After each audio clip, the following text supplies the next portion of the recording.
2014, 2019-এর পর এবার 2024। মহারাষ্ট্রের প্রতাপগড় দুর্গ, কেদারনাথের গুহার পর এবার কন্যাকুমারীর বিবেকানন্দ রক। গতকাল হেলিকপ্টারে করে কন্যাকুমারী পৌঁছানোর পর প্রধানমন্ত্রী নরেন্দ্র মোদী তিনি বিবেকানন্দ রকের ধ্যান মণ্ডপমে ধ্যানে বসেছেন। প্রতিবার ভোটের প্রচার বন্ধ হতেই ধ্যান শুরু করেন প্রধানমন্ত্রী নরেন্দ্র মোদী। স্বাভাবিকভাবেই তা দেশ জুড়ে প্রচারিত হয়। আর এখানেই বিরোধীদের আপত্তি। তাদের দাবি হলো এটা মোদীর ভোট কৌশল, ঘুরপথে ভোট প্রচার। গতকাল বিকেল থেকেই ধ্যানে বসেছেন প্রধানমন্ত্রী। আগামীকাল সন্ধে পর্যন্ত তিনি ধ্যান করবেন।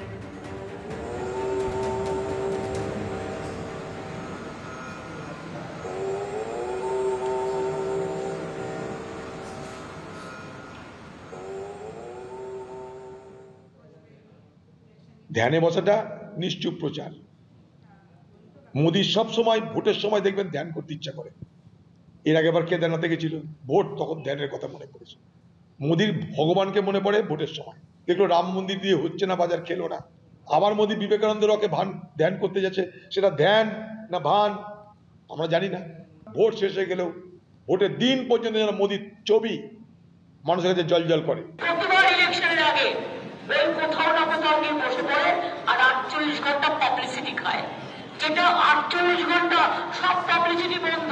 আজ সন্ধ্যে 6টা থেকে পরশুদিন চলা পর্যন্ত। তাহলে আপনি ধ্যান করবেন, ধ্যান করুন কিনা, কেউ তো বারণ করেনি। ক্যামেরার সাথে নিয়ে কেন ধ্যান করা নিয়েও মমতা বন্দ্যোপাধ্যায় যে ধরনের নোংরামি শুরু করেছে, এটা ভাবা যায় না। মমতা বন্দ্যোপাধ্যায় যখন ঈদের নামাজ পড়তে যান, আমরা তো এই ধরনের কথা বলি না। এদিকে শেষ দফা ভোটের আগে দেশ বাঁচাও গণমঞ্চের ব্যানারে সাংবাদিক বৈঠক করলেন বিশিষ্টদের একাংশ। বিলকিস বানু মামলা থেকে গুজরাট গণহত্যা নিয়ে কবিতা পাঠ করলেন জয় গোস্বামী। অন্যদিকে নির্বাচন কমিশন পক্ষপাত দুষ্ট বলে অভিযোগ করলেন প্রখ্যাত গায়ক প্রতুল মুখোপাধ্যায়। শনিবার সপ্তম অর্থাৎ শেষ দফার ভোট গ্রহণ। তার ঠিক দুদিন আগে বৃহস্পতিবার দেশ বাঁচাও গণমঞ্চের ব্যানারে সাংবাদিক বৈঠক করলেন বিশিষ্টদের একাংশ। ছিলেন কবি জয় গোস্বামী, গায়ক প্রতুল মুখোপাধ্যায়, সৈকত মিত্ররা। তাদের প্রেস বিজ্ঞপ্তিতে বলা হয়েছে, নির্বাচন কমিশন যেন সুষ্ঠুভাবে নিরপেক্ষভাবে নির্বাচন পরিচালনা করে। দেশ বাঁচাও গণমঞ্চ সুষ্ঠুভাবে নির্বাচন পরিচালনার জন্য বারে বারে নির্বাচন কমিশনের কাছে স্মারকলিপি দিয়েছে। এদিন বিলকিস বানু মামলা থেকে গুজরাট গণহত্যা নিয়ে কবিতা পাঠ করেন জয় গোস্বামী। মোদী চুপ, অমিত শাহ চুপ, 11 জন খুনীয় দর্শক শাস্তি মকুবের পর সভায় সভায় পুষ্পমালা দেয় ঘাড় পেতে। দারুণ উজ্জ্বল হয়ে ফুটে ওঠে স্বাধীনতা দিবসের রূপ। কেউ আর ফিরেও দেখে না এ বৃহৎ গণতন্ত্রে আবর্জনা হয়ে পড়ে থাকে নারী সম্মানের ধ্বংসস্তূপ।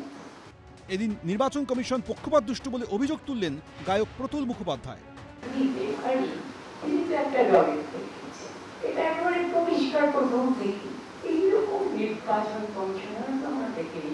এবং নির্বাচন ওই রেফারি যখন একটা দলের হয়ে খেলে, তখন কিন্তু আবার সেই আলোটা কেঁপে কেঁপে থাকে।